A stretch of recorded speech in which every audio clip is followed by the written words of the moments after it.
Bienvenue dans On n'a jamais fait comme ça, le podcast qui révolutionne vos pratiques RH.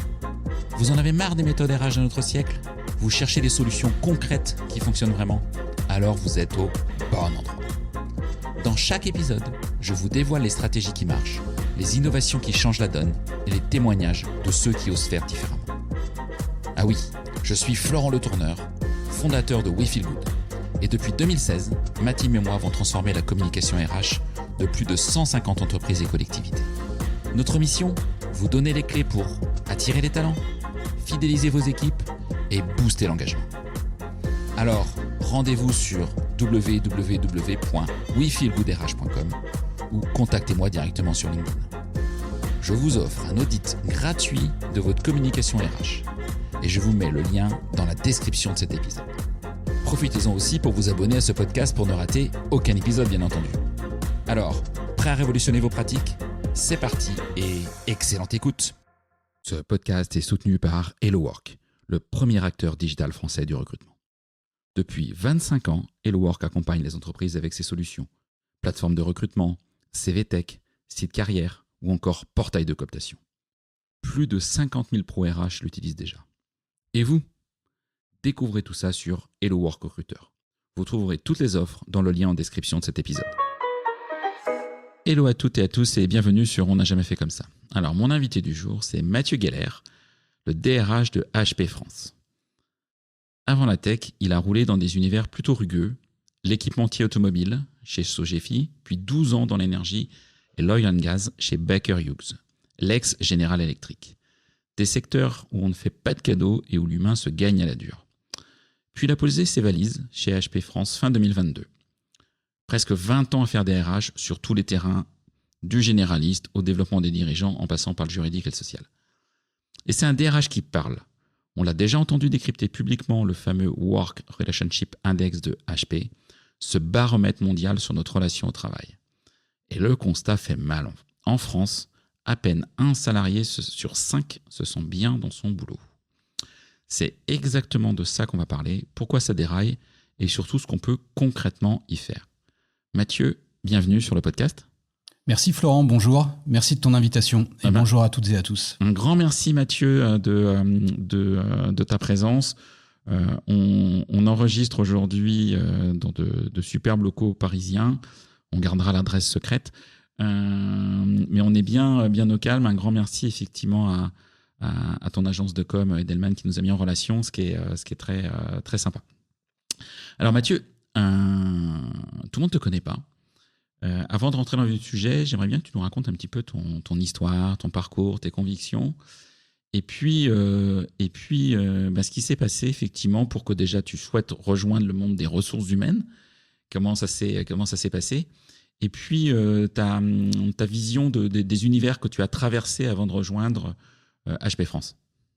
Ouais, avec plaisir. Mon parcours, pour commencer par ça, Florent, tu l'as indiqué. Je suis aujourd'hui le DRH d'HP France, que j'ai rejoint il y a presque 4 ans. Ça fera 4 ans après l'été. Et avant de rejoindre HP, j'ai un parcours de RH à la fois généraliste et à la fois spécialiste. J'ai commencé dans le secteur de l'équipement automobile. Tu as cité Sogefi, qui n'est pas forcément le plus connu des équipementiers automobiles, mais qui est un bel équipementier automobile italien. Et j'avais eu l'occasion de travailler chez Bosch également, qui est ma première expérience professionnelle, qui est peut-être un petit peu plus connue tout le monde connaît, je pense, ouais. du grand public. Après cette expérience dans l'équipement automobile, j'ai rejoint le secteur de l'oil and gas. Comme tu l'as dit, d'abord chez General Electric, qui s'est séparé progressivement de son activité de oil and gas pour donner naissance à un acteur indépendant qui s'appelle Baker Hughes, où là, j'ai occupé différents rôles, à la fois de RRH, de DRH de site, de DRH France, de DRH Europe, pour une des lignes de produits de Baker Hughes. Et puis, j'ai eu un rôle global aussi, avec un détachement aux États-Unis, auprès des équipes de Houston, où je me suis occupé de la supervision du développement des équipes exécutives et de seniors exécutives. Expérience super enrichissante, où là, tu es en contact directement avec tous les leaders, tous les dirigeants des différentes lignes de produits, des différentes fonctions, et tu t'occupes de leur carrière, de leur développement professionnel, et tu traites de tout ce qui est succession plan, par exemple, directement avec le CEO. Et là, crois-moi sur parole, tu apprends beaucoup et très très vite. Ça, c'était très orienté manufacturing, Oui. engineering, un petit peu moins sales. Et au bout d'un moment, dans ma carrière professionnelle, j'ai eu envie de découvrir et le secteur de la tech, qui est un secteur qui m'attirait beaucoup pour différentes raisons, pour en reparler, et notamment la partie innovation, la partie rapidité. Et je voulais aller me frotter de plus près, notamment au secteur de la vente. J'avais fait du sales un petit peu, j'avais accompagné des équipes sales, mais je voulais aller encore plus loin. Et j'ai eu l'opportunité de rejoindre HP en France, qui évidemment combinait tous ces éléments et qui répondait à ce challenge personnel et professionnel. Une de tes questions aussi, c'était de dire qu'est-ce que ça m'a appris ces secteurs-là, que tu as qualifié, à juste titre d'ailleurs, en tout cas pour le manufacturing, d'un peu rugueux. D'un peu rugueux, voilà, Ouais. où les relations sociales ne sont pas toujours très, très simples. C'est vrai. En tout cas, c'est très direct pour avoir fait de l'industrie. C'est super. En général, c'est très direct, c'est très cash. C'est super direct et quand tu commences là-dedans, c'est carrément formateur. Moi, je suis diplômé de l'Université Paris X de Nanterre en droit du travail et en RRH. Même si tu as quelques expériences pro avant d'arriver sur le marché du travail, c'est sûr que quand tu te retrouves dans une usine et dans un atelier de fabrication à t'occuper des élections professionnelles, tout le monde est passé par là, hein, de s'occuper des élections professionnelles quand tu commences, d'un site où il y a 1200 personnes avec 5 organisations syndicales représentatives qui sont derrière toi à surveiller tout ce que tu fais au niveau du protocole d'accord préélectoral. Et au niveau du dépouillement, ça change un tout petit peu de la fac. Mais là encore, tu apprends très vite et très bien. Donc oui, c'est des secteurs exigeants, tant au niveau des relations sociales que de l'accompagnement des managers et des employés. Il y a un point qui peut paraître surprenant, c'est que tu sois dans le oil and gas ou dans l'industrie automobile ou chez les équipementiers automobiles, tu as un time to market qui est très différent. C'est-à-dire que tu as un temps qui n'est pas le même. C'est-à-dire que quand tu es sur une ligne de production qui fait 8000 pièces par équipe, quand tu fais une vanne de régulation de pression ou de la robinetterie industrielle chez Baker Hughes, où tu travailles sur des projets dans le secteur nucléaire avec des usines qui seront prêtes dans 6 ans ou 7 ans ou 8 ans après la prise de commande, ou quand tu es dans la tech, où là, tu as un time to market qui est hyper rapide. Tu as besoin d'innover en permanence. Tu pourrais dire, OK, les attentes vont être différentes. Mais en réalité, pas tant que ça. En tout cas, moi, c'est ce que je retiens aujourd'hui. Après, c'est un peu plus de 20 ans de carrière. Les attentes, elles sont assez simplement résumées quand on dit que, ça peut paraître, je ne veux pas être d'un optimisme béat, mais aujourd'hui, les gens, ils veulent faire bien leur boulot. Juste ça. Et juste ça, c'est pas rien. Mais ils connaissent leur boulot.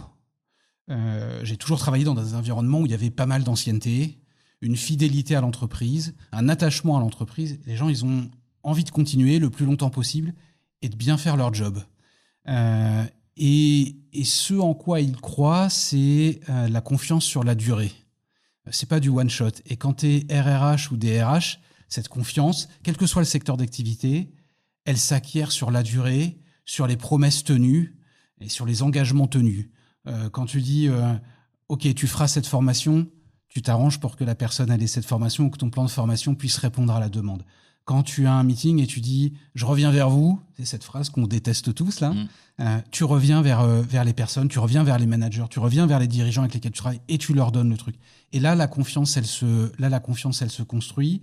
Et aujourd'hui, encore chez HP, moi, j'ai gardé, ou j'essaye de le garder le plus possible, ce qui ont été les composantes de mes 15 premières années d'expérience professionnelle sur le terrain, dans les usines ou dans les bureaux d'études. Tu vas à la rencontre des gens pour comprendre comment ils fonctionnent. Tu ne peux pas faire bien ce travail qui est le nôtre aujourd'hui si tu ne comprends pas comment les choses elles fonctionnent. Et ça a été une des choses les plus difficiles chez HP, puisqu'on a commencé dès mon arrivée, littéralement 48 heures après que j'ai pris mes nouvelles fonctions.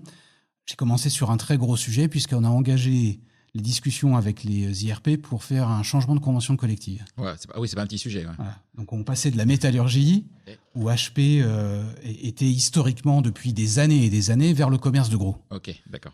Énorme sujet, un enjeu fondamental pour l'entreprise et pour les employés et pour les instances représentatives du personnel. J'ai commencé ça littéralement 48 heures après avoir pris mon job. Autant te dire que pour la découverte et les modes de fonctionnement de l'entreprise, j'ai un peu ramé derrière, je me suis rattrapé depuis. Mais tu peux pas, je pense sincèrement que tu peux pas faire bien ton job si tu comprends pas comment ça marche de l'intérieur, si tu vas pas écouter les collègues avec qui tu bosses, qui t'expliquent comment ils font leur boulot, et tu prends pas des décisions éclairées si tu sais pas comment ça fonctionne. C'est intéressant parce que tu vois, dans les questions que je t'ai pas posées, mais du coup que je te pose pas, j'avais la conviction que tu défends toujours, que même si ça peut paraître des fois un petit peu vieillotte à l'heure du télétravail, on va revenir d'ailleurs sur tous ces sujets un petit peu après. Toi, ton discours, c'est de dire un RH, c'est proche du terrain, quoi. Un RH, c'est proche du terrain et proche du terrain. Alors attention, quand on dit ça, en tout cas, quand je l'entends, proche du terrain. Ça veut dire s'intéresser aux collaborateurs, aux collaboratrices, au métier, etc. Dans cette acception-là, et alors en fait, ça, tu peux le faire même en hybrid work. Hein. Tu peux le faire même en télétravail. Tu peux t'intéresser aux gens et tu dois t'intéresser aux gens, même quand ils ne sont pas à côté de toi sur le même étage ou sur le bureau d'à côté. Moi, une partie de mon équipe est basée sur le site de Grenoble. On a un très beau site à Grenoble, on a un très beau site à Meudon, là où moi je suis basé. Une partie de mon équipe est à Grenoble.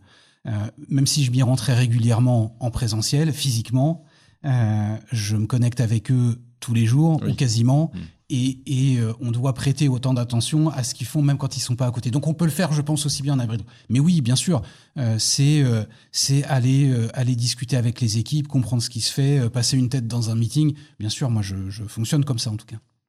Est-ce qu'il y a une conviction RH que tu portais quand tu es sorti de l'université et puis la vie, le terrain, t'a fait peut-être revoir tes positions? Ouais, ça c'est une bonne question et oui, nécessairement, je vais le préciser. Et en fait, je pense que l'évolution de ta carrière professionnelle t'amène à changer un peu tes modes de fonctionnement, tes paradigmes, mais en perso, c'est la même chose. Et d'ailleurs, je dirais même que parfois, ton expérience personnelle influe sur la manière dont tu vois les choses professionnellement. Quand j'ai commencé à travailler dans le secteur des ressources humaines, et peut-être parce que j'avais besoin d'une forme de réassurance ou de protection, moi j'étais persuadé qu'un bon process, une bonne policy, ça te protégeait de tout. Je m'aperçois en évoquant le mot policy que je peux être amené à faire beaucoup d'anglicismes. Et je sais que tes auditeurs, ils sont peut-être habitués, mais si j'en fais trop, n'hésite pas à me le dire. Donc j'étais persuadé que ça te protégeait de tout. Et tu garantissais avec ça une forme d'égalité de traitement de tout le monde. Donc moi, je trouvais que c'était une protection. Le temps avançant, l'expérience avançant, je m'aperçois que les politiques sont toujours importantes, la policy n'est pas toujours importante, mais en réalité, l'égalité, l'équité, c'est pas forcément appliquer la même chose à tout le monde. Et ce que je veux dire par là, c'est que tu as un cadre et une partie de notre boulot, c'est de fixer un cadre, c'est de fixer des limites dans la manière de procéder pour les managers, pour les employés, pour nos dirigeants. Mais je crois de plus en plus au sur-mesure là-dedans. Et parce que tu ne peux pas considérer de la même façon, y compris dans une policy qui s'applique à tout le monde, quelqu'un qui revient d'un arrêt qui a été en longue maladie, un employé ou une employée qui est au milieu d'une procédure de divorce qui est difficile, ça influe nécessairement sur son travail au quotidien. Et c'est là où on a une carte à jouer, en tout cas moi je le crois sincèrement, on a une valeur ajoutée supplémentaire. Ok, on a fixé un cadre, ok, on a fixé une policy, mais sans nécessairement y déroger. Et c'est pas ce que je défends aujourd'hui, mais l'accompagnement sur mesure que j'évoquais il y a quelques instants, c'est peut-être aujourd'hui quelque chose que je tends, et le pragmatisme lié à chaque situation, que je tends à développer plus que lorsque j'ai commencé à travailler. Ok, très clair. Pendant la préparation, d'ailleurs, on avait parlé de ce sujet-là, de la porosité Ouais. entre la vie pro et la vie perso. Quelque part, la société qui s'infiltre dans le monde de l'entreprise, hein, pour être très clair. C'est devenu un vrai sujet de DRH, ça, aujourd'hui? Ouais, bien sûr. Alors, je dirais même plus que jamais, là. Ouais. On en reparlera quand on parlera des résultats du Work Relationship Index. Je suis convaincu, en tout cas, qu'une partie des résultats, qui sont pas bons, hein, aujourd'hui sur le bien-être au travail, sont directement imputables à l'évolution du monde du travail que l'on connaît aujourd'hui, mais à toute l'actualité extérieure à l'entreprise. Le contexte économique est quand même très défavorable. La situation internationale géopolitique est hyper anxiogène. Il y a une espèce de polarité politique aujourd'hui et qui rentre dans les entreprises. On va avoir quelques élections qui vont voilà. amener aussi des et ça, je pense que c'est des discussions. Tu as raison, et je pense que c'est quelque chose sur lequel on doit être extrêmement vigilant et attentif. Et ça, aujourd'hui, ça rentre dans l'entreprise, dans les réflexions des employés, dans leur positionnement, dans leur capacité à être plus ou moins patient par rapport à des transformations. Donc oui, moi je suis convaincu, c'est un élément sur lequel on doit être extrêmement attentif. Ok, très très clair. Alors, le Work Relationship Index. Avant qu'on rentre un petit peu dans quelques chiffres, est-ce que tu peux nous expliquer ce que c'est? Oui. Et pourquoi HP a décidé effectivement de réaliser cette enquête pour la 3e année, je crois. 4e année. 4e année, pardon. Ouais, tout à fait. 4e année. Ouais. Voilà. Quelle était déjà la genèse un petit peu de pas un petit peu, mais de cette réflexion et de cet index? Écoute, pendant plusieurs années, la promesse d'HP, c'était de préparer le Future of Work.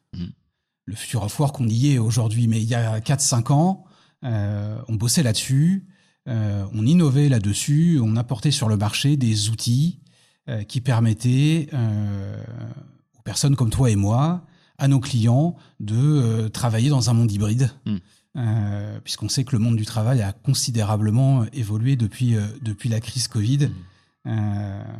Et donc, dans ce cadre-là, on s'est dit on a besoin de comprendre aujourd'hui quelles sont les attentes des contributeurs individuels, quelles sont les attentes des managers, quelles sont les attentes des dirigeants. Et quoi de mieux pour comprendre ces attentes que d'aller poser des questions aux premiers concernés. Et on s'est dit, OK, nous on est intéressés par ça, on va pas le faire nous-mêmes, parce que là on pourrait nous dire, on est un peu jugé parti.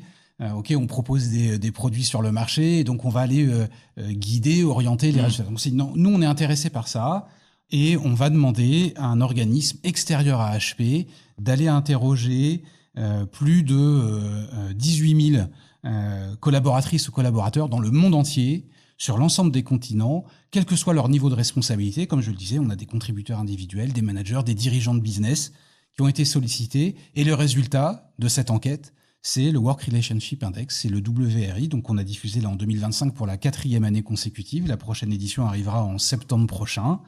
Et c'est, si je devais la résumer rapidement, c'est vraiment un baromètre du bien-être au travail aujourd'hui. Et c'est de comprendre les tendances qui se dessinent, l'état des lieux, de la situation, du rapport au travail aujourd'hui dans le monde entier.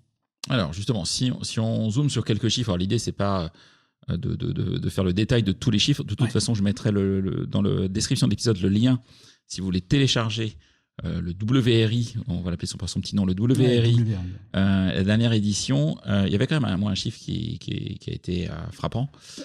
C'est le nombre de travailleurs français, les knowledge workers français, qui disent qu'ils ont une relation saine avec leur travail. Et ce chiffre, il est de 17%. Il est quand même plutôt faible. On va être très clair. Il est plutôt faible. Voire même il est inférieur au chiffre monde. Est-ce que vous l'aviez senti venir, ou est-ce que ce chiffre vous a surpris, et pourquoi? Alors, d'abord, avant de répondre à ta question, une précision, et tu as bien fait de le rappeler dans ta question.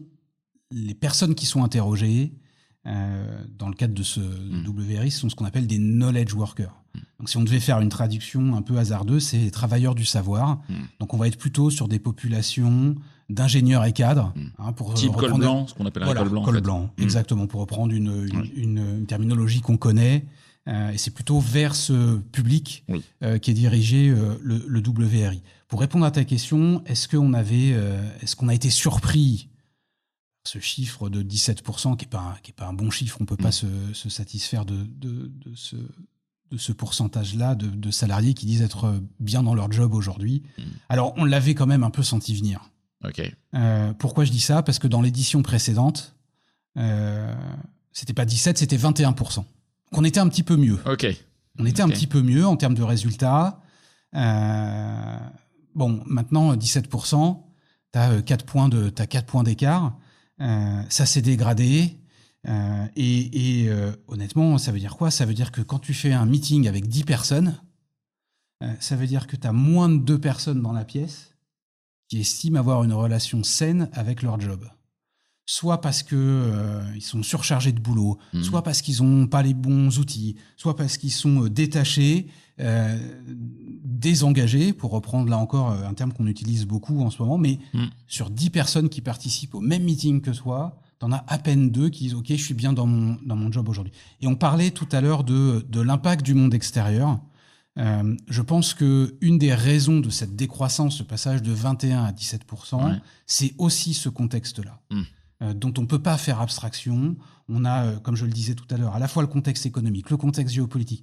On a l'irruption de l'IA, on en reparlera sans doute bien évidemment, plus tard. Donc, tu as 3 phénomènes qui arrivent en même temps sur les mêmes personnes. Et qui sont des phénomènes, pour l'IA, on peut sans doute nuancer le propos, mais en tout cas, pour certains d'entre nous, qui sont anxiogènes et qui, en tout cas, t'interrogent sur ta relation au travail. Donc, le chiffre, il n'est pas surprenant. On s'attendait à aller dans cette direction, mais par contre, ça sert d'alerte. C'est-à-dire qu'une fois qu'on a dit OK, j'ai 17% de salariés qui, en France, estiment avoir une relation saine avec le travail, qu'est-ce qu'on fait de ça ? Qu'est-ce qu'on met en place ? Et je pense qu'on en parlera dans les prochaines minutes. Mais ce que je veux dire, c'est que ça devient, à mon sens en tout cas, un sujet de performance globale et au même titre pour l'entreprise que d'autres sujets tout aussi critiques pour les COMEX. Alors sinon, si on parle de COMEX, il y a aussi un chiffre qui est l'équivalent un peu pour les dirigeants, en tout cas les personnes qui ont un pouvoir de décision de cette relation saine avec leur travail. Moi, j'ai noté un décrochage violent de moins 15 points en un an à 27%. J'ai envie de me dire, voilà, si même les patrons vont plus bien, qu'est-ce que ça dit de l'état des boîtes françaises en fait ? Tu vois, comment est-ce qu'on peut analyser ce décrochage fort sur cette population, si on zoome sur cette population? Ouais, tu fais bien de l'évoquer parce que le décrochage, il existe aussi chez les dirigeants d'entreprise et on a tendance, à tort, considérer qu'ils sont un peu préservés de tout ça, de ce mal-être au travail. En tout cas, c'est pas ceux qui l'expriment le plus. Mais on a la preuve, dans le cadre du WRI, que c'est une réalité. Et c'est pas une réalité que en France. C'est le constat, il est observé globalement, alors de manière plus ou moins forte, mais le recul sur la bonne acceptation. Même en Europe, tu vois, si on prend des pays comme le UK, l'Allemagne, etc. Non, c'est très vrai en Allemagne, c'est très vrai en Italie. Donc on le constate, on a pu l'observer dans d'autres pays européens. Une des raisons, je pense, et alors ça c'est quelque chose qui m'intéresse énormément en ce moment, c'est cette espèce de burn-out cognitif. Les dirigeants, alors c'est vrai, attention, je veux pas faire de distinction, mais c'est très vrai pour les dirigeants en tout cas, c'est vrai aussi pour d'autres typologies d'employés, mais c'est très vrai pour les dirigeants, les sursollicitations, les sollicitations permanentes, que ce soit tes mails, que ce soit tes meetings non-stop, quand tu es dans un environnement international, les time zones finissent par se chevaucher, tu as des meetings de très très tôt le matin jusqu'à très très tard le soir, les notifications, tu es en sursollicitation et ça vient selon moi expliquer, en tout cas partiellement, une des raisons de la dégradation du bien-être au travail des dirigeants. C'est une des raisons, c'est évidemment pas la seule.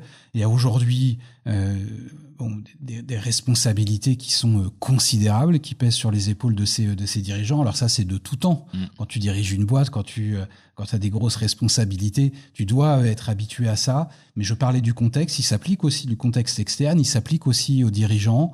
Et puis, beaucoup d'incertitudes sur l'avenir aujourd'hui. C'est quand même très difficile quand tu es soit à la tête de HP en France ou de ta boîte que tu as montée, tu as créé, te dire, OK, où je suis dans 1 an, dans 2 ans, est-ce que je peux continuer de payer tout ? Je grossis un petit peu le trait, mais à peine en réalité. Est-ce que je peux continuer à payer tous mes employés ? Est-ce que je vais pas devoir me séparer d'un ou deux parce que le business n'est pas là ? Tout ça contribue évidemment à ce mauvais résultat.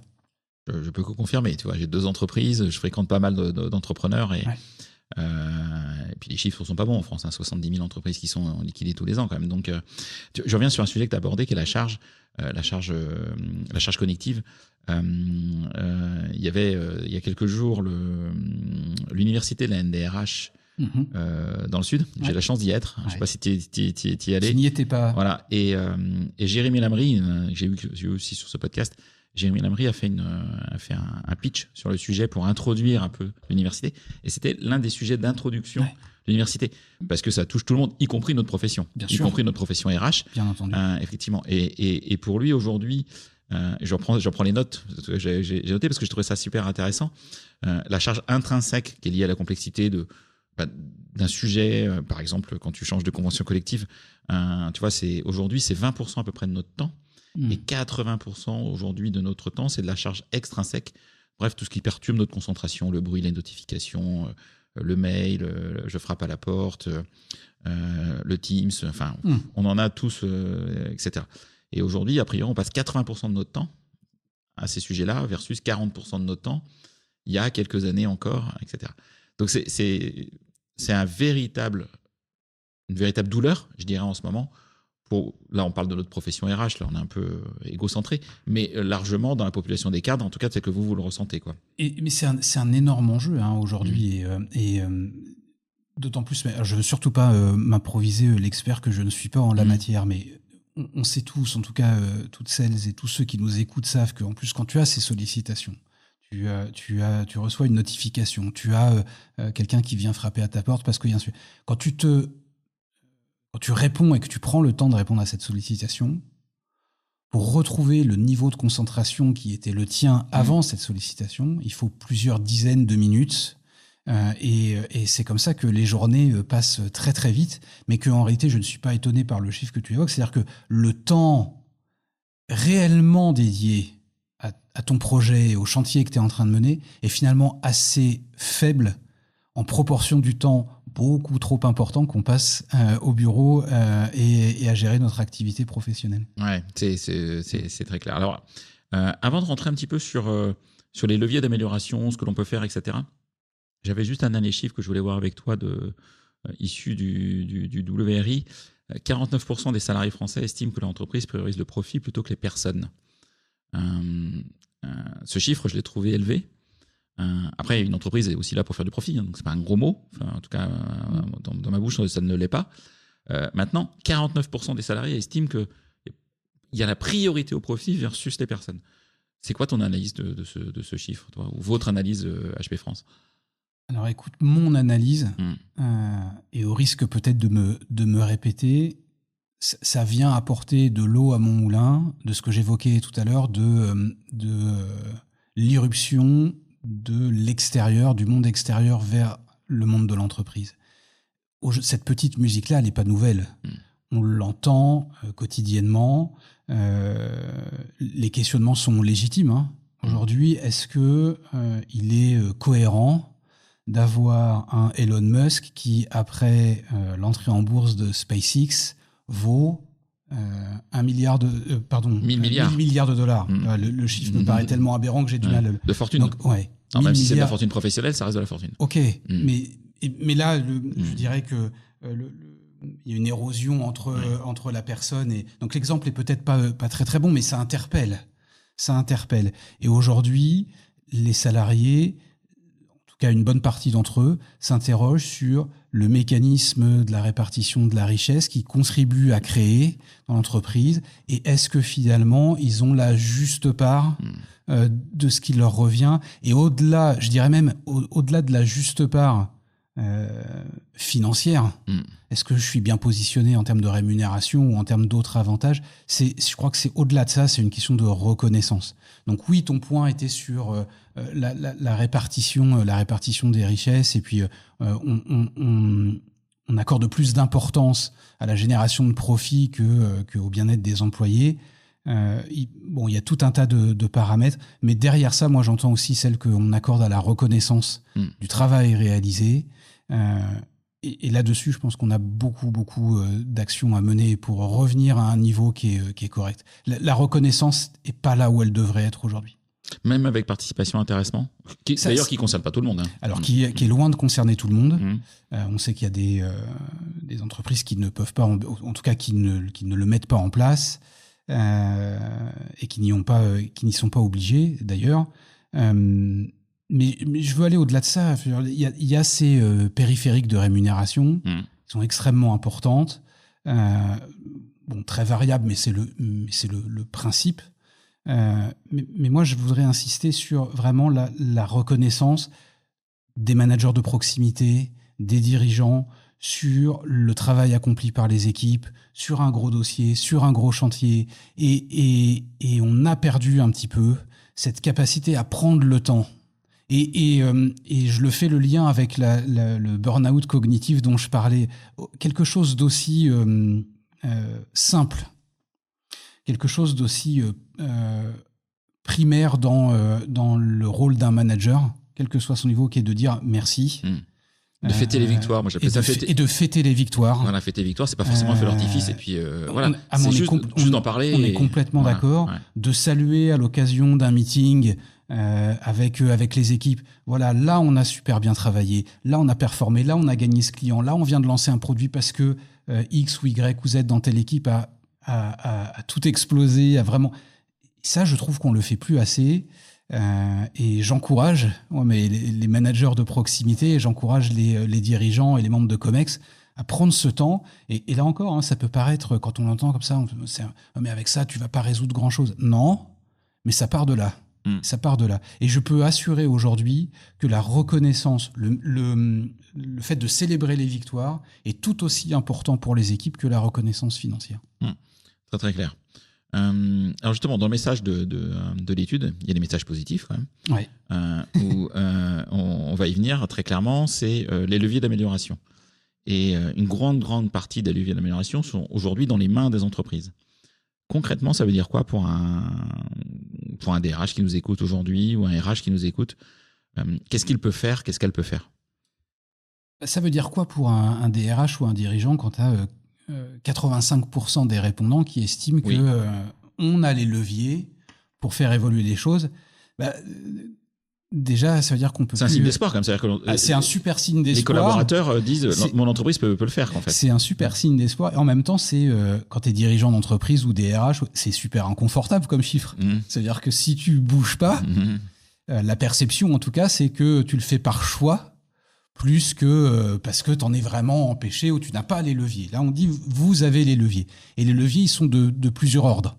Le premier, c'est c'est un peu tarte à la crème parce qu'on en parle beaucoup, mais c'est expressément indiqué par les répondants dans l'enquête, c'est redonner du sens. Expliquer le pourquoi. C'est Simon Sinek qui dit tout commence par le pourquoi.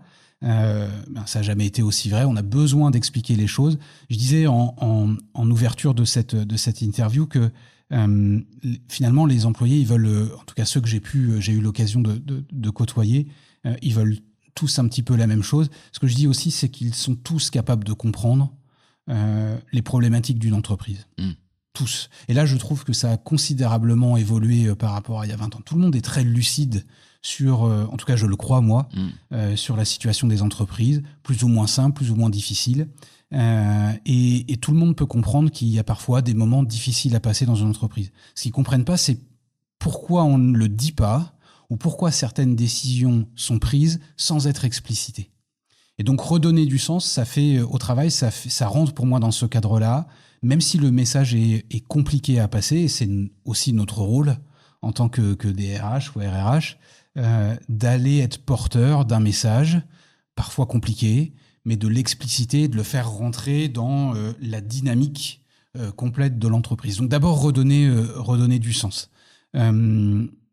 Évidemment, alors je suis obligé d'en parler, mais au-delà du fait que je sois obligé d'en parler, la technologie joue un rôle absolument crucial dans le bien-être au travail. L'émergence, on peut même plus parler d'émergence, c'est pas le bon terme, mais en tout cas l'irruption de l'IA dans la vie quotidienne nous force à donner aux employés les bons outils. Et c'est clairement, aujourd'hui ils le disent, des outils de performance de l'entreprise. Donc il y a le sens au travail, la mise à disposition d'outils et la reconnaissance dont je parlais il y a quelques instants, qui est considérée comme étant aujourd'hui en recul par les employés. On n'est plus assez reconnu pour ce que l'on fait. Et c'est d'ailleurs, moi, quelque chose sur lequel j'insiste beaucoup en ce moment, notamment sur les frontline managers, les managers de proximité. Et c'est une action très, très simple. C'est pas compliqué à mettre en œuvre, ça nécessite pas de budget particulier, ça nécessite pas d'aller défendre son projet devant un COMEX. On est dans une situation compliquée sur le marché de la tech aujourd'hui. Ça ne t'aura évidemment pas échappé. On a une crise en approvisionnement de composants, en coût des composants. Le prix des PC s'en ressent très significativement. Et aujourd'hui, je pense très fortement à nos équipes sales qui sont devant les clients et les partenaires tous les jours et qui doivent aller batailler pied à pied pour leur dire on ne sera pas en mesure de livrer aujourd'hui parce qu'on a une rupture d'approvisionnement en composants, ou on sera obligé de vous livrer, mais on va augmenter le prix de nos PC de X%. Eh bien aujourd'hui, commencer la journée avec ces équipes qui sont sur le front tous les jours et avec son manager de proximité leur dire « Ok, comment ça s'est passé hier le meeting avec le client ? Comment je peux t'aider ? Quelles sont les difficultés qu'on a besoin d'escalader ?» À nouveau, ça peut paraître extrêmement simple, extrêmement basique. Je peux t'assurer que ce n'est pas si évident que ça pour les managers de proximité qui sont surchargés de demandes et qui ne prennent pas nécessairement le temps de le faire. C'est indispensable de donner cette forme ou ce signal de reconnaissance, ou à tout le moins, oui, j'ai de l'intérêt pour ce que tu fais, oui, ce que tu fais est important pour nous, et si tu as besoin d'aide, dis-le nous. C'est une autre problématique qu'on a constatée, alors peut-être moins en France que dans d'autres pays. Et d'ailleurs, pour l'anecdote, Florent, la France, qui est souvent championne du pessimisme dans les enquêtes auxquelles les employés ou les personnes qui sont interrogées répondent. Là, dans le WRI, la France est à l'avant-dernier rang dans la relation avec le travail. Donc, les 17% que tu évoquais tout à l'heure. Okay. Il y a un pays qui est derrière la France. Je ne sais pas si tu as pu voir lequel c'était, c'est le Japon. Non, ok. C'est le Japon qui est le dernier pays à estimer avoir une relation saine avec le travail. Donc c'est moins de 17%, on est à 15%. Donc à 15%. Et pourquoi j'évoquais le Japon ? J'ai eu l'occasion de m'y rendre il y a peu de temps. À titre personnel, c'est un pays qui m'intéresse énormément pour sa culture et pour sa relation avec le travail. Ça peut être surprenant, mais et j'ai appris énormément sur... moi, j'étais persuadé que les Japonais étaient une population de salariés, d'employés extrêmement productifs. Et bien c'est tout l'inverse, figure-toi. Et pourquoi ? Très simplement, alors ils sont très efficaces, ils sont dévoués corps et âme, sans doute beaucoup trop d'ailleurs à leur employeur. Et ils travaillent tard en général. Ils travaillent extrêmement tard, dans la durée, parce qu'il est extrêmement important de montrer qu'on est là, qu'on est présent. Il y a vraiment une culture. Alors c'est pas que la culture du présentéisme, parce que derrière ce mot-là, on fait pas grand-chose, on est juste là. Et puis donc c'est pas que ça. En revanche, quand il y a quelque chose qui déraille au Japon, c'est une population de travailleurs qui est dans la quasi-incapacité de s'adapter à quelque chose qui n'est pas prévu. Je parlais de process tout à l'heure, et de forme de sécurité. Et donc, tout est extrêmement codifié au Japon. Des procédures pour tout. Et quand il y a quelque chose qui survient, qui n'a pas été prévu, ils sont perdus. Ils sont complètement perdus et ont besoin de passer beaucoup de temps en réunion pour d'abord, sans essayer de comprendre la cause racine, dire maintenant on va amender la procédure et on va mettre en place un espèce de garde-fou, un pare-feu qui va faire en sorte que la situation qu'on vient de connaître, on la connaîtra plus. Et je reviens pour boucler la boucle sur la reconnaissance au travail. Eux, ils ont manifesté, en tout cas les salariés qui ont été interrogés dans le cadre du WRI, au Japon, une des raisons pour lesquelles il y a ce score aussi faible, plus faible que celui de la France, c'est par cette absence de reconnaissance de l'engagement. Et c'est quelque chose qui ne se fait pas culturellement. On considère que le travail et l'engagement est quelque chose de dû. Et aujourd'hui, la population de salariés dit ça doit évoluer, ça doit cesser, on s'engage, on est à fond derrière l'entreprise et on a besoin de cette reconnaissance. Et on voit bien que c'est donc un levier aussi qu'on doit avoir, du temps qu'on doit passer avec les équipes. Et un merci, ça solutionne bien des problématiques. Chez HP France, qu'est-ce que vous faites aujourd'hui concrètement pour accompagner les managers de proximité qui sont au cœur de tout ça et qui vivent toute cette transformation parce qu'ils ont des clients, un comité de direction, puis des salariés. Bien sûr. Non seulement il y a le contexte actuel que j'évoquais, et puis il y a un contexte qui est celui d'HP, qui est celui d'une transformation complète de l'activité. Alors on continue de vendre des PC, des imprimantes, mais on devient plus une société de services. Et l'idée aujourd'hui, c'est comment on répond aux problématiques de tous les CXO, donc les Chief Security Officers avec les outils de cyber que l'on a, etc., etc. Je ne vais pas faire trop de promo non plus, mais donc il y a une transformation de l'entreprise et de ce qu'elle peut proposer et de son offre aujourd'hui. Et il y a toutes les problématiques qu'on évoquait depuis le début de cette interview. Les managers de proximité, nous, on est convaincus que c'est un relais complètement indissociable de la réussite de l'entreprise.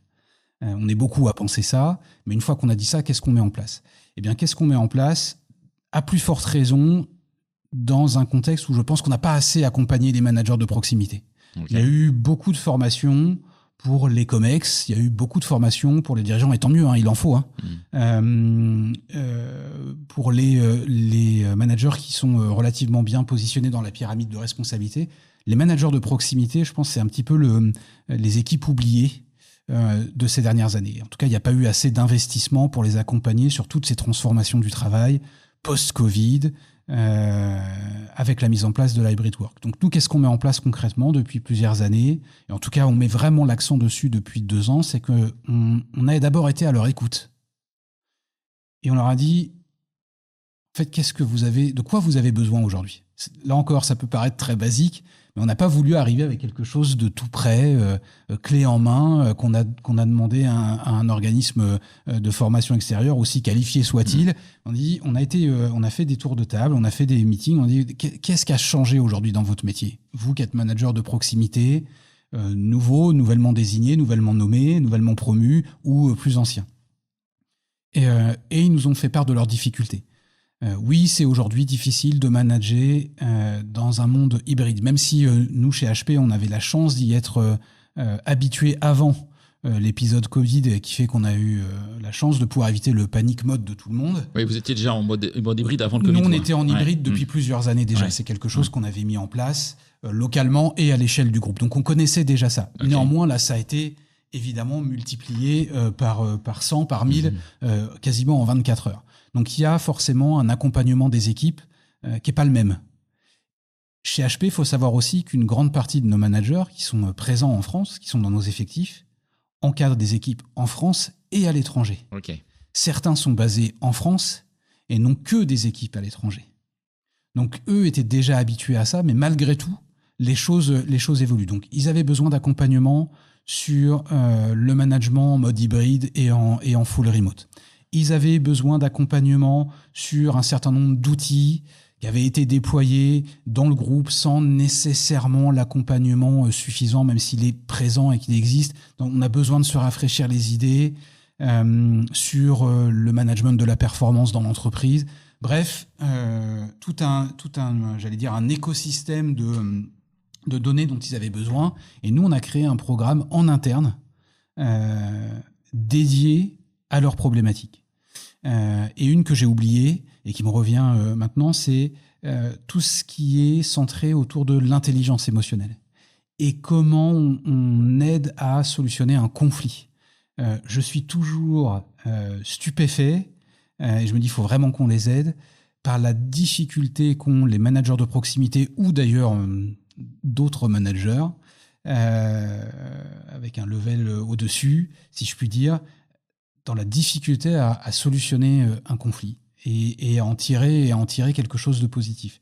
Donc il y a tout un aspect soft skills et intelligence émotionnelle et quotient émotionnel qu'on a mis en place aussi dans cette formation, qu'on a déployé aux managers de proximité d'abord sur le site de Grenoble. On vient de le commencer là sur le site de Meudon. Nous-mêmes, les retours sont ultra positifs parce que évidemment les managers, qu'est-ce qu'ils nous disent ? Ils nous disent ça répond à notre demande, c'est ça dont on a besoin et c'est pas quelque chose qui est un peu à côté de la plaque par rapport à ce qu'on vit aujourd'hui. Donc d'abord l'écoute et aussi, et tu vois, je parlais de reconnaissance et je reviens là-dessus, ça c'est une forme, cette manière de faire et ce training qu'on a mis en place pour tous les managers de proximité, c'est aussi une forme d'acknowledgement, de reconnaissance de ce qu'ils rencontrent au quotidien, et on vous a entendu, on vous a écouté, et voilà les outils qu'on vous propose. Et j'en termine là-dessus, on est aussi lucide sur le fait que tous les managers n'ont pas forcément tout le même besoin. Donc c'est une formation sur plusieurs modules, il y a une dizaine de modules. Tu viens si celui-ci t'intéresse, si celui-ci il est important pour toi, si tu as besoin d'aide, si tu as besoin d'outils, si tu penses que tu es suffisamment équipé, si tu penses que tu as les compétences nécessaires, tu n'es pas obligé d'y venir parce qu'on sait que le job il s'arrête pas à côté. Donc on est vraiment sur du mécanisme à la carte qui, dans le monde ultra rapide de la tech, est carrément apprécié par nos managers aussi. Donc c'est un exemple parmi d'autres. Mais qui, je pense, est le reflet de ce qu'on a besoin de mettre en place aujourd'hui pour l'accompagnement de ces équipes. Ok, très clair. Et sur l'IA, les managers de proximité, toi, moi, je relisais votre enquête là, sur les usages, enfin l'utilisation de l'IA. Alors, l'enquête a quelques mois maintenant, même l'utilisation de l'IA ça va à une vitesse incroyable. Est-ce que vous mesurez l'utilisation de l'IA par vos collaborateurs ? Est-ce que vous avez mesure aujourd'hui?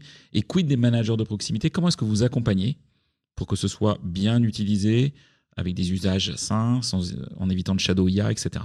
Comment est-ce que vous avez travaillé tous ces sujets-là, vous, au sein d'HP France? Bon, ça, c'est clairement quelque chose sur lequel on a encore besoin de travailler. Comme tu l'as dit. Comme toutes les boîtes, hein, franchement. Ouais, bien sûr. Je crois pas être aujourd'hui être un cas particulier. Non, je t'assure. Et pourquoi alors, mais vous êtes une boîte tech, donc je me dis que voilà, vous êtes peut-être en avance quand même sur, absolument. Sur les boîtes moins tech. Alors, d'abord, on déploie l'IA à l'intérieur de HP en mettant à la disposition progressivement de nos salariés des outils IA et donc des PC IA. Qui sont sur le marché aujourd'hui. Avec du hardware, là. Ouais. Ça rentre dans la technique, mais avec du hardware. Exactement. Okay. Pour les aider dans leur activité du quotidien, en termes de productivité, en termes d'efficacité. Donc il y a déjà cette porte d'entrée qui paraît évidente, mais ça va toujours mieux en le disant. Donc on a ce levier-là qu'on aborde, nous, sous l'angle mise à disposition de technologies nouvelles comme levier de productivité. Pendant que l'IA va travailler en arrière-plan, vous allez pouvoir apporter plus de valeur aux clients ou aux partenaires. Donc il y a d'abord ce déploiement progressif qui est en train de se faire depuis quelques mois maintenant en termes de mise à disposition de PC. Là où je pense on doit progresser aussi, ou en tout cas on doit s'interroger, c'est bien de mettre à disposition des outils. C'est encore mieux quand on apprend à les utiliser, et à se former sur l'IA. Et ça, c'est un des enseignements d'ailleurs du WRI, c'est que la formation IA aujourd'hui, elle n'est pas faite de la même façon à tous les niveaux de l'entreprise. Et d'ailleurs, tout le monde ne s'estime pas être aussi à l'aise que l'on soit contributeur individuel ou dirigeant. Les dirigeants ont plutôt tendance à se sentir, est-ce qu'ils le sont vraiment? Ça, c'est une autre question. Mais en tout cas, les répondants nous disent, nous, on est assez tranquille avec l'IA. Alors, si c'est... Alors, est-ce que c'est de la confiance en soi ou est-ce que c'est vrai? Est-ce que c'est de la confiance en soi ou est-ce que c'est vrai? Je me garderais bien d'aller plus loin là-dessus. Mais en tout cas, ils nous disent, on est relativement à l'aise. À l'inverse, les contributeurs individuels nous disent « Moi, j'ai envie de l'utiliser, mais je ne sais pas comment faire, je ne sais pas où aller chercher, je sais pas... Bon, je sais aller sur ChatGPT, je sais aller sur Claude, je sais aller sur... Est-ce que j'ai le droit ou comment faire ? Mais est-ce que je peux le faire ? Oui, parce que technique, en soi, c'est pas compliqué. C'est juste comment je l'utilise, quoi. Comment je l'utilise. Et en réalité, au-delà... Alors, il y a, je dirais même, il y a 2 volets. Il y a comment je l'utilise et pour faire quoi ? Pour faire quoi ? Est-ce que je peux aller faire une étude de marché en utilisant l'IA ? Est-ce que je peux préparer un pitch devant un client en utilisant l'IA ? Bon, alors, dans les 2 exemples que je viens de donner, il y en a un, c'est bien, il y en a un, c'est un peu moins recommandé. Bon, et là, on doit travailler là-dessus, sur comment on accompagne. Et je pense qu'il y a, et je réfléchissais récemment sur ce sujet, on a des experts IA, évidemment, chez HP, pour le monde de l'entreprise. Et en fait, je me disais un truc qui serait super facile à faire. Et tu vois, j'y pense à nouveau là en répondant à tes questions. On a des experts en interne, ils connaissent tous ces outils, ils savent. Bon, pourquoi ne pas faire un petit speed training ? On a des mécanismes, nous, où tous les vendredis, on fait ce qu'on appelle des Zoom cafés sur tout un tas de thèmes différents. Que ça soit relatif à l'entreprise ou externe à l'entreprise. Et pourquoi pas ne pas faire un Zoom café ? Tiens, je fais venir mon expert IA et je te montre comment on se sert d'un outil et ce que tu peux faire avec et ce qui rentre dans le cadre de ce qui est autorisé par les policiers HP. Mais l'accompagnement, la formation doit se développer. Aujourd'hui, on n'est pas encore assez avancé là-dessus.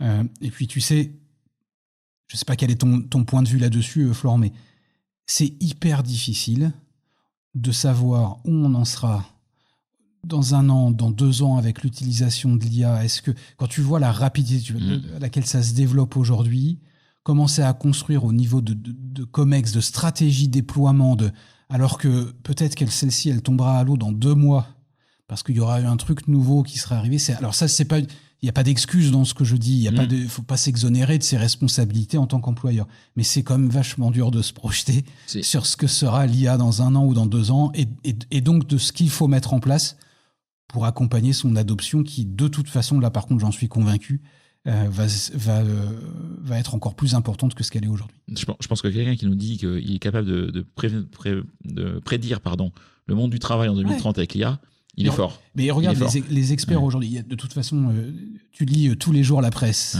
ou tu écoutes les infos, tu écoutes les podcasts. En fait, personne n'a le même avis sur ce que sera l'IA dans 1 an, dans 2 ans. Et toutes les opinions sont bonnes à entendre. Il n'y a pas de problème avec ça. Certains nous disent c'est une catastrophe, ça va supprimer des millions et des millions d'emplois. À l'inverse, encore très récemment, Jensen Huang, le patron de Nvidia, disait lui, mais non, pas du tout, ça va en créer des millions et des millions. Alors, tu vas me dire qu'il a plutôt intérêt, lui, à dire ça. Mais je pense sincèrement que personne ne le sait réellement. Et tu peux prendre un pari, tu peux prendre des directions.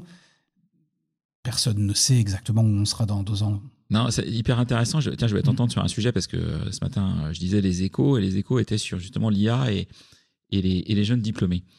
Les jeunes diplômés, alors on se parle, souffrent plus qu'il y a quelques années, clairement. Bon, il y a déjà le marché de l'emploi globalement, plus l'arrivée de l'IA.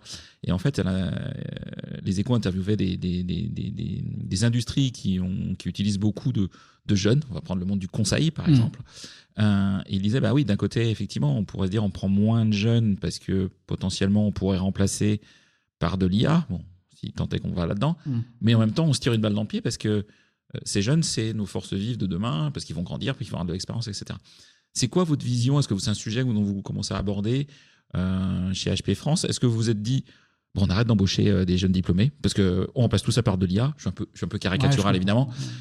Ou est-ce que vous vous êtes dit, non, on ne change rien et puis après, on ajuste parce que c'est la vie d'une entreprise, etc. Mais on n'est pas radicaux sur ces sujets-là. Alors, on n'a surtout pas pris ce virage-là. Okay. Je dirais même qu'on est à l'opposé. On est à l'opposé pour 2 raisons. D'abord parce qu'on croit au modèle d'apprentissage chez HP et d'embauche des apprentis qui font leur apprentissage chez nous. Et la raison, elle est assez simple, c'est que, comme tous les acteurs de la tech, on a une population senior, qui partira à la retraite et qui commence à partir à la retraite, mais il y a des départs massifs. Oui. À horizon. Oui, HP France n'est pas une start-up. HP France, c'est pas vraiment une start-up. Mais vous avez une pyramide des âges. Mais on a une pyramide comme des beaucoup âges, de boîtes. Ouais. Absolument. Et donc, dans 4-5 ans, on aura des départs retraite en nombre. Et donc, ça se prépare, ça s'anticipe de différentes façons. Et l'embauche de jeunes diplômés est un moyen, est un levier de répondre à cette problématique, ou en tout cas à cette tendance. Donc, nous, on n'arrête pas, bien au contraire. Et on poursuit des partenariats avec des écoles qu'on a depuis des années. On continue de les faire. Et là, tu vois, aujourd'hui, on a dans nos locaux, dans nos murs, que ce soit à Meudon, à Grenoble, on a une 60aine d'apprentis pour une population totale de 850 employés. Ouais, c'est un bon ratio, quoi. Donc c'est un bon ratio. Ouais. On peut encore progresser. Nous, on a promu encore récemment auprès de notre CEO qui était en visite à Paris la semaine dernière ce dispositif auquel nous, on croit en tout cas en France, disant il faut qu'on ait ce levier des apprentis. Donc nous, on n'a pas du tout arrêté.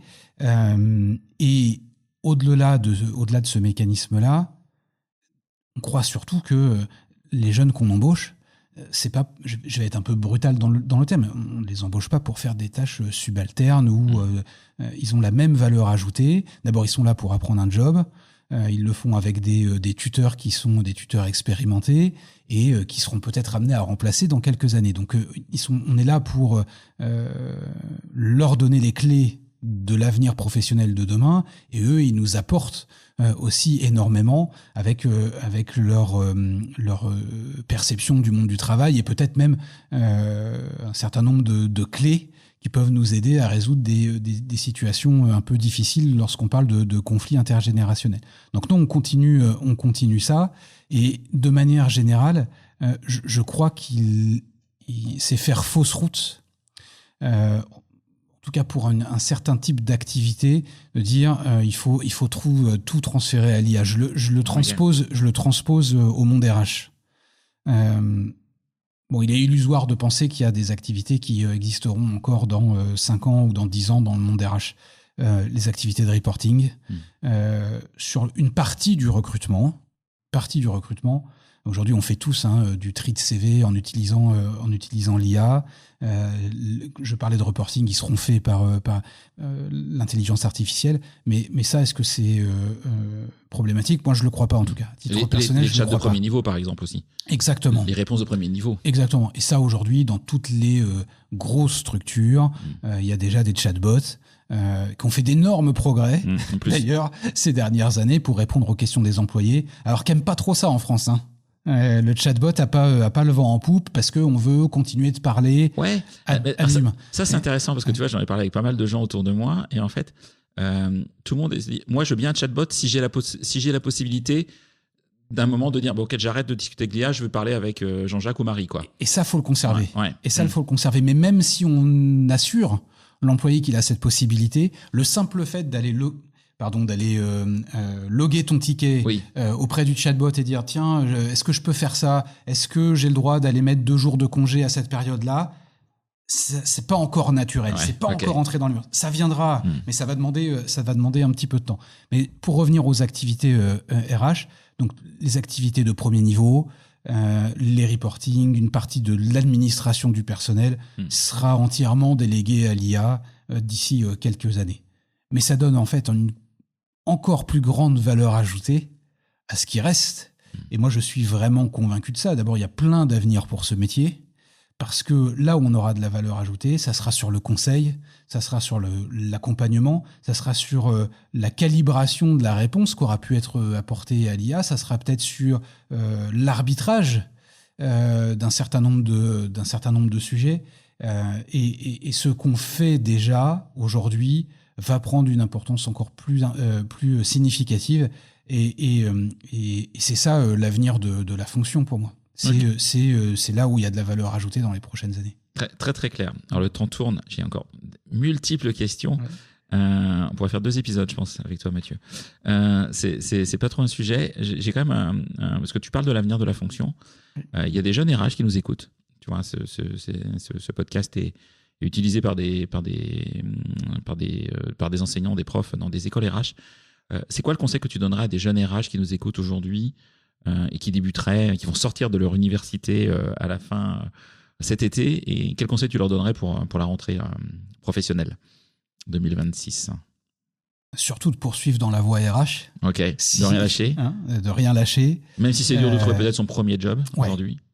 Mais aujourd'hui, tu l'évoquais tout à l'heure, les jeunes qui entrent sur le marché de l'emploi, ils entrent dans un moment qui est un peu difficile. Il faut faire énormément preuve de persévérance. Donc le climat est pas simple. Mais sur RH, premier conseil, si je peux me permettre d'en donner un, formez-vous à l'IA justement. À l'IA, comprenez ce qu'elle peut faire pour vous. Les entreprises attendent d'avoir des jeunes entrants qui peuvent les aider, qui peuvent leur apporter quelque chose sur justement de l'amélioration de processus. Pourquoi pas par l'IA, pourquoi pas par la création d'outils ou d'agents. Donc formez-vous à l'IA. Facile à dire, pas forcément facile à faire. Ce qui est vrai, et ce qu'on évoquait tout à l'heure dans le monde de l'entreprise, c'est-à-dire c'est pas si simple aujourd'hui de déployer des formations IA pour toute une population de salariés en France. C'est pas si simple de trouver aujourd'hui des bons supports de formation. On trouve de tout sur le net, et faut trier, faut séparer le bon grain de l'ivraie, et c'est pas si simple. Mais on peut, avec un peu de persévérance, on trouve. Donc formez-vous, et surtout posez-vous les bonnes questions. Je vais être, là encore, peut-être un peu direct. Si aujourd'hui, comme j'ai pu l'entendre, c'est un peu moins vrai aujourd'hui, je dis, moi, je veux faire RH parce que je veux aider les employés. Si ça, c'est la seule raison, c'est pas la bonne raison. En revanche, si tu veux à la fois accompagner la croissance d'une entreprise, aider les salariés de cette entreprise à apporter leur pierre à l'édifice et que l'entreprise leur rende ce qu'ils donnent, là tu peux continuer. Mais si c'est juste parce que moi j'ai la fibre sociale, parce que c'est pas le bon chemin. Parce qu'il y aura trop de murs à se prendre en face, parce qu'il y aura trop de déceptions, et je crains que là ça soit compliqué. Donc formez-vous.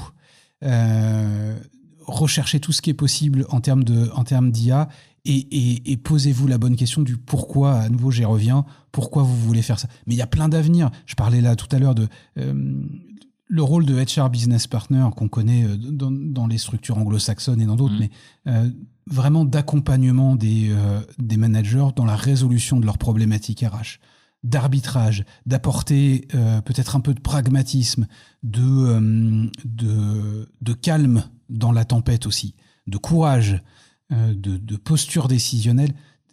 Il y en a besoin plus que jamais aujourd'hui dans les organisations qui sont quand même pas mal dans la tourmente pour les raisons qu'on a évoquées, et c'est là où on a de la valeur ajoutée, et c'est harassant, c'est parfois très frustrant d'être à la fois perçu comme le bras armé de l'entreprise quand on parle aux employés ou aux instances représentatives du personnel, ou comme le frein quand tu es au board ou au COMEX, et tu dis, oh là là, mais attendez, si on part là-dessus, on va cramer les équipes qui sont déjà surchargées. Là, tu es le frein. Donc, mais c'est ça qui est passionnant dans le métier. En tout cas, moi, c'est ce que j'adore.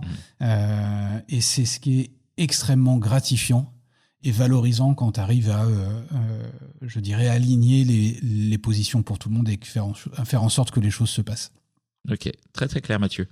Est-ce qu'il y a une question que je t'ai pas posée, que tu aimerais que je te pose, un point que tu n'as pas abordé, qui te tenait à cœur, ou est-ce que tu as eu le sentiment déjà de pouvoir dire pas mal de choses? Non, moi je suis d'accord, j'ai pas vu du tout passer le temps. J'ai l'impression qu'on aurait pu parler encore très longtemps de ce WRI. En tout cas, non, pas de question. Ce que j'espère, c'est que à travers tes questions, et merci beaucoup, à nouveau, on a donné envie aux auditrices et aux auditeurs de s'intéresser à cette enquête. Je le disais tout à l'heure, la nouvelle mouture arrivera en courant septembre. Je n'ai pas la date exacte encore, mais courant septembre 2026. Évidemment, on va regarder avec grande attention les évolutions, la tendance. Est-ce qu'on pourra faire, j'allais dire un peu provoque, mais est-ce qu'on va faire pire que 17%? Moi, je ne le crois pas, mais ça ne sera pas vraiment meilleur. Mais j'espère qu'en tout cas, ça ne sera pas dégradé. Et on aura peut-être l'occasion d'en reparler à ce micro-là, mais je crois qu'on a déjà couvert pas mal de thèmes. Ok. Tu as parlé dans tes conseils de se former. Ouais. Je partage à 200%, donc je suis très en phase avec ce que tu dis. Comment toi tu fais ta veille pro, d'ailleurs? Est-ce que tu lis? Est-ce que tu écoutes des podcasts? Est-ce que tu es sur des newsletters? C'est quoi tes rituels si tu arrives à faire un peu ta veille? Et c'est ça la difficulté, c'est que mes journées sont comme les tiennes, elles sont trop courtes et comme beaucoup de nos collègues RH. Néanmoins, je suis convaincu de la criticité d'une veille régulière. Je suis comme beaucoup d'entre nous. Ma journée commence souvent avec les échos. Qui, en tout cas, alors c'est pas de l'actualité RH pure, non, mais en tout cas qui donne le pouls un peu de la vie économique nationale, internationale. Et ça, on peut pas faire abstraction d'avoir en tête les grandes dynamiques et les grands enjeux politiques, géopolitiques, économiques. Donc ça commence souvent par là. Pas mal de podcasts. Et alors, et je l'avoue bien humblement, je m'y suis mis assez récemment. Je prenais pas forcément le temps de le faire avant. Depuis 2-3 ans. Surtout que tu fais de la voiture. Mon petit doigt me dit que tu fais un peu de voiture. Mais tu mets évidemment le doigt sur une des raisons pour lesquelles je m'y suis mis. Je suis souvent en déplacement. Et j'ai donc là un petit peu plus de temps entre deux calls, même si ça, faut pas le dire, d'écouter des podcasts sur du temps plus long. Et surtout, on parlait de burn-out cognitif, où je suis pas sollicité. Et donc, je peux me concentrer et j'apprends énormément. Et c'est des podcasts RH, évidemment, puisque c'est ce qui m'intéresse, mais sur tout autre sujet, parce qu'il faut garder un peu de dynamique sur d'autres sujets aussi. Donc oui, podcast, presse écrite, de moins en moins, parce que j'ai pas le temps et parce que je suis moins à l'aise avec ça, de moins en moins de télévision. Moi, je la regarde quasiment plus. Ouais. À part un peu de sport en direct. Voilà. Mais le reste, c'est... En tout cas, c'est pas ma source d'information. C'est intéressant. Je raconte ma vie, mais tu vois, j'ai un fils ado. La télé, il s'en moque. Alors moi, j'avais son âge. À son âge, j'essaie de regarder la télé en cachette. Alors lui, la télé en cachette, il s'en fout complètement. De moins en moins. Et ses petits compères, c'est pareil, quoi. C'est pas leur sujet. Et ça, mais ça dit quelque chose aussi. Ça dit quelque chose bon, après, on n'est pas dans le monde des médias, mais dans des médias, ils ont aussi des sujets de transformation qui sont fondamentaux, en tout cas. Complètement. Est-ce qu'il y a une anecdote pro que tu pourrais nous raconter, quelque chose qui t'est arrivé dans ta vie de RH que tu n'as jamais dit à personne? Personne t'écoute. On est entre nous deux. Une anecdote. Tu peux anonymiser, alors j'en avais préparé une perso, mais du coup qui est pas intéressante. Sinon la prochaine fois je te raconterai comment. Et c'est vrai comment j'ai dîné avec Brad Pitt et George Clooney. Ah oui, quand même. Voilà. Ouais. Mais du coup celle-là elle t'intéresse pas. Ouais, quand même. Anecdote pro. Écoute. Ouais, j'ai jamais raconté ça, mais bon, en général, on s'attend toujours à des trucs. Tu peux, c'est l'exemple même de l'action qui fait que tu peux changer. Allez, sans parler de changer la vie de quelqu'un, mais tu peux améliorer la vie de quelqu'un avec des toutes petites actions. Ça remonte à époque General Electric / Baker Hughes. J'allais très fréquemment, pas tous les jours, mais j'allais très fréquemment faire un tour d'atelier, des ateliers de fabrication, saluer les équipes, que ce soit les équipes du matin, de l'après-midi, je me débrouillais pour aller régulièrement. Un jour, sur un de ces tours comme ça, à force de le faire, tu commences à voir comment les gens réagissent, ce qu'ils te racontent, ce qu'ils te racontent pas, ceux qui ronchonnent, ceux qui ronchonnent. Et quelqu'un qui était toujours très vocal, je le vois, et là, il réagit pas, il dit rien. Et là, en fait, tu as un truc qui s'allume et tu dis il se passe quelque chose. Je le prends un petit peu à part et je lui demande si tout va bien. Et assez vite, je parlais de la confiance qui s'établit dans la régularité. On a, à force de faire ça, je pense qu'il se sent à l'aise. Et sans rentrer dans le détail, il m'explique qu'il a un problème perso assez important. Je suis touché par ce qu'il me raconte. Et en fait, je me demande en réalité ce qu'il fait même là au travail, compte tenu de l'impact de ce que ça peut représenter pour lui. Là, immédiatement, j'ai pas réfléchi, je me suis pas posé la question de savoir si c'était bien, c'était pas bien. Je suis allé voir le responsable de l'atelier, le responsable de la fabrication, le patron de l'usine. Je les ai réunis et je leur ai dit voilà, il y a ça. Ce qui va se passer, c'est qu'on va donner X jours à cette personne, X jours qui ne seront pas des congés, qu'on va lui payer, ça va être de l'absence autorisée. Là, en fait, cette personne, elle n'a rien à faire à l'usine, elle a besoin de prendre du temps pour elle et d'aller s'occuper de ce qui compte vraiment, pas dire que son boulot ne comptait pas, mais en Ouais, ce bien moment, sûr, ouais. ce qui compte vraiment. Et ça a discuté à peu près 20 secondes. J'ai dû être assez persuasif et assez convaincant, et ça s'est passé comme ça. Quand la personne est revenue au boulot après, situation un peu apaisée, même si c'était une situation long terme, juste dans le regard de la personne, quand tu retournes faire ton tour d'atelier, tu sais en fait que là, tu as gagné la partie, que tu as fait ce qui était juste. Et je parlais tout à l'heure d'égalité ou d'équité. Est-ce que ça, je l'aurais fait pour tout le monde ? Certainement pas. Est-ce que je l'aurais fait pour une personne dans cette situation précisément ? Bien entendu. Et je parlais de valeur ajoutée. Là, il y a de la valeur ajoutée à faire notre boulot. Ok, très intéressant. Ok, très très clair. Dernière question. Est-ce qu'il y a des personnes que tu me recommanderais d'interviewer sur ce podcast ? Des RH que tu connais ou des gens qui t'inspirent, que tu connais peut-être moins d'ailleurs, des gens qui t'inspirent dans notre métier et tu te dis tiens, j'aimerais bien les entendre. J'ai interviewé déjà beaucoup. Mais j'ai pas interviewé tout le monde. De beaucoup de nos talentueux confrères RH. Écoute, là, je pense immédiatement à quelqu'un anciennement RH, qui ne l'est plus. Ok. Alors, je ne sais pas si ça rentre. Mais pourquoi pas. Mais qui est dirigeante d'un cabinet. Je peux le citer ou pas, le bien cabinet ? Bien sûr. Il s'appelle Human Agility. Ok. Cette personne, c'est Sophie Favresse. Je ne connais pas. Une personne que j'ai rencontrée il y a quelques années chez HP et qui nous accompagne aujourd'hui dans la formation de nos managers des équipes go-to-market et qui a accompagné le COMEX également dans la dynamique de transformation qui était la nôtre. C'est quelqu'un qui a un bagage évidemment business, customer-centric plus, qui a été RH, qui maîtrise parfaitement les enjeux de transformation, quels sont les bons outils et les bons leviers à mettre en place pour accompagner les équipes, quel que soit leur niveau. C'est une personne qui est hyper inspirante, hyper positive et que je te recommande d'interviewer. Je suis certain que ça ferait un excellent podcast. Sophie Favresse. Ok, je vois son profil LinkedIn. Ok, merci.